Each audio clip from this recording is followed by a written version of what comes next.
Samedi dernier, je suis allée à un mariage, enfin pas un grand mariage, enfin si, un grand mariage. Mais je n'étais invitée que le soir, à la soirée d'ensemble. Enfin bon, je m'étais réjouie, vous vous doutez bien, ça fait un peu 2 ans qu'on n'a plus dansé. Vous m'auriez mine, mais n'importe quoi, mais à la queue la compagnie créole, Patrick Sébastien. Enfin moi j'étais partie sous les sunlights des tropiques et je pensais que j'allais danser jusqu'au bout de la nuit. Et en plus, Ali, qui était invité comme moi, me dit, ça va être Saturday Night Fever, un mariage, on sait bien comment ça se passe, tu pourrais rencontrer quelqu'un. Écoute Ali, je vais pas non plus arriver avec un écriteau autour du cou, genre, je suis disponible. Oui, mais tu dois activer quelque chose à l'intérieur de toi, il faut qu'on sente que tu es ouverte à la possibilité d'une rencontre. Je dis, écoute, je ne sais même pas si je suis ouverte à la possibilité d'une rencontre. Je dis, elle me dit, enfin écoute, peu importe, fais-toi belle pour toi-même, c'est ça qui compte. J'avais 2 petites robes noires, je me dis, bon, bah il y en a bien une des 2 qui ira. Donc, je suis devant cette armoire, je me dis, putain, mais j'ai rien à mettre. Mais oui, mais c'est vrai que c'est une phrase qu'on dit tout le temps, c'est vrai, mais elle est vraie cette phrase. Et en même temps, c'était complètement débile, parce que j'avais plein de vêtements dans mon armoire, mais il y a rien qui va. En même temps, je me disais, mais c'est normal qu'il y a rien qui va. Parce que en tant que femme, on ne fait que gonfler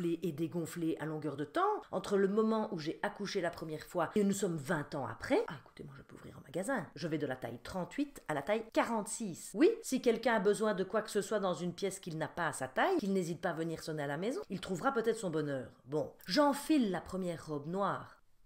Non. Je me suis dit, je mets cette robe-là, elle est tellement serrée sur mes hanches, il lance la Macarena, moi je suis fichue, hein. Ah, Macarena, ma robe se déchire. Je me dis, c'est pas grave, je passe l'autre, qui est une robe qui date en fait. Je ne sais pas pourquoi je l'ai gardée, je ne sais pas parce qu'en fait à chaque fois que je veux l'acheter ou la revendre, je me dis, ben non, c'est quand même pratique une petite robe noire, tu pourras toujours la réutiliser. Oui, sauf que je ne la réutilise pas. Bref, je me mets un petit pantalon noir, un petit blazer noir, une petite blouse. Je descends les escaliers, là il y a Bouddha qui me regarde, oui Bouddha, c'est mon deuxième. Enfin, on l'appelle comme ça depuis qu'il est né parce qu'il était extrêmement éveillé et il est resté éveillé pendant 2 ans. Ça n'a pas été le nirvana. Et Bouddha, ça lui convient tout à fait parce que finalement, autant il était éveillé petit, autant maintenant c'est un enfant extrêmement calme et presque contemplatif. Et il me regarde, il me fait, ah ouais, tu mets ça? Oui, pourquoi? Ça ne va pas? Non. Je dis si, je vois bien ta tête. Qu'est-ce qui se passe? Non, on dirait juste une daronne qui va à un enterrement. Je dis une quoi? Bah une daronne quoi, une mère. Ah, moi j'ai l'impression parfois que je parle avec l'homme pâle et Damso à longueur de journée. Écoute, au moins le noir, ça amincit. Et là il me fait, ouais. Alors oui, on sait bien que la vérité sort de la bouche des enfants, mais bon, la vérité n'est pas toujours très agréable à entendre. Hein. Il fait, et tes cheveux, va comme ça? Et je dis, oui, je vais comme ça, qu'est-ce qu'il y a avec mes cheveux? C'est vrai, il n'a pas tort. Je sais pas ce qu'ils ont, mes cheveux, pour le moment. D'abord, ils rebouclent à crever. Vous avez déjà vu ça? J'étais toute bouclée petite, toute bouclée adolescente. Et puis après avoir accouché, pouf, mes cheveux sont devenus plus lisses. C'est les hormones, sans doute, c'est les hormones. Et là, ça redevient bouclé. Je dis, ça y est, peut-être que j'enclenche une préménopause ou quelque chose comme ça. Enfin, je ne sais pas.